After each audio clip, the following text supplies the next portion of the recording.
Hello, my little acorn crop. It's been a minute, hasn't it?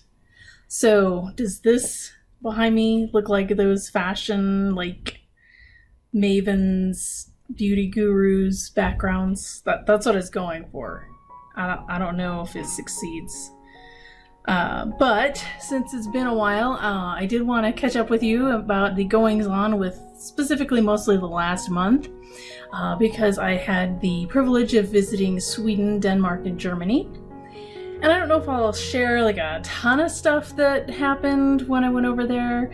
I was there for 3 weeks, but I did want to share some of the things that surprised me about Sweden. So this is 10 things that surprised me as a first-time Euro traveler to Sweden. And forgive me because I'm going to be looking at my phone. But the first thing that surprised me was the lack of coffee drinks. Usually I can walk into a Circle K or 7-Eleven or whatever and get a Starbucks or a Monster or something. And they had hardly anything, which surprised me. But they all drink super strong coffee over there, and they think American coffee is weak, which in comparison, they're not lying. They're not wrong. In comparison to their coffee, American coffee is weak. So I don't think they really want to drink our American coffee drinks. Another thing that surprised me was the lack of cinnamon candy. So over here you can get hot tamales and cinnamon imperials and all these cinnamon flavored candies, which they didn't have over there.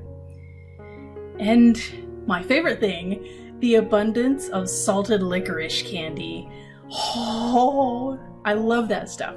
And here in America, you have to go to special stores to find that. Special, I can't think of the names. Usually the stores that have imports, what are they called? I can't even think of the name of one. I'll think of it at the end of the video when it won't make any point. When it won't make any point, yes. The other thing that really, really surprised me was that you can drink in the car. Passengers, however, can drink in a car. But the driver pretty much has to be sober, because what they were telling me over there is it was a 0.02 that the driver had to be at. So basically completely sober. But all your buddies and everything can be drinking. That was really surprising to me. There's a phenomenon over there, and forgive me because I will probably say this wrong. We know that I can't pronounce anything correctly. But there's a phenomenon over there called the raggers, or the raggars. I'm not sure exactly how to say it, but it is individuals that are, we would call them rockabilly, kind of, but they really enjoy kind of the 1950s aesthetic, and they also enjoy restoring the old cars. And so I think 50% of the classic American cars are actually in Sweden. And I think it's amazing. When I was over there, I saw more 1959 Cadillac Eldorados than I've ever seen in my entire life, and I loved every minute of it. And none of them, not a single one was pink, which is always kind of annoying to me because I know it's pink because of Elvis, which no negative thing to say there, except I wish they weren't all pink over here. And I was surprised at how green it was. I took a picture that, you've probably seen it a million times, of an Unsog, and it was so green. When I looked at the picture, I was like, oh, well, I guess that wasn't a filter. Granted, I'm from a place that everything is all brown, gray, kind of not bright green. Before going over there, I had done a bunch of research on, kind of things to expect and, how the Swedish people are. And one of the things that was stressed was that they aren't very good at customer service. If you're in a restaurant, that they won't come and, serve you. They won't give you a drink or anything like that, but you have to ask for this. That was not my experience, and maybe it's because I was with other Swedish people, but they were great. Their service was amazing.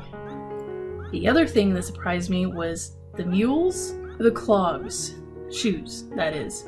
So it's considered really rude to go into a Swedish person's house wearing your shoes. So they all have like clogs, or what I would call mules, but everybody said clogs over there. But shoes with no back that you can just slip on really fast, to me are mules. And they all had like mules at the front door. So I thought it was really kind of a culture shock for me to see these like imposing men, these gigantic men wearing mules. So I don't know, because you don't see that over here. The last thing on my list that surprised me, I wouldn't say it's the number one thing, the coffee thing was the number one thing, but the last thing on my list that surprised me was when we went to fast food, which we unfortunately did.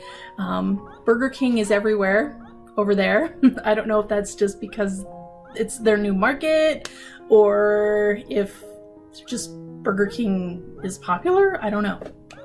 But anytime we went to fast food, you got a cup. And that was it.